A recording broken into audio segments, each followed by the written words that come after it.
തൃശൂർ ജില്ലയിലെ മഴക്കാല വിനോദസഞ്ചാര കേന്ദ്രങ്ങളിൽ ഒന്നാണ് കടങ്ങോട് മല്ലംകുഴി നീർച്ചോല. ഭംഗിയുള്ള വെള്ളച്ചാട്ടവും ആഴം കുറഞ്ഞ തടാകങ്ങളുമാണ് ഇവിടുത്തെ പ്രത്യേകത. അതുകൊണ്ട് തന്നെയാണ് ഇവിടേക്ക് മുതിർന്നവരെയും കുട്ടികളെയും ഒരുപോലെ ആകർഷിക്കുന്നത്.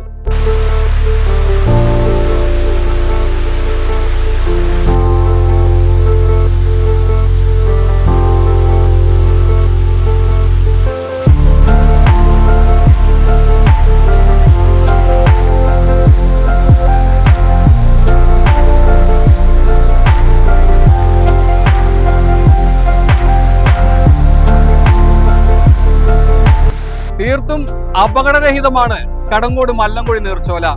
അതുകൊണ്ട് അവധി ദിനങ്ങളിൽ കുടുംബവുമായി ധൈര്യസമേതം ഇങ്ങോട്ട് വരാം. മറ്റൊരു പ്രത്യേകതയുണ്ട്, മഴക്കാലത്ത് മാത്രമാണ് ഈ ദൃശ്യഭംഗി നമുക്ക് ആസ്വദിക്കാൻ കഴിയുകയുള്ളൂ.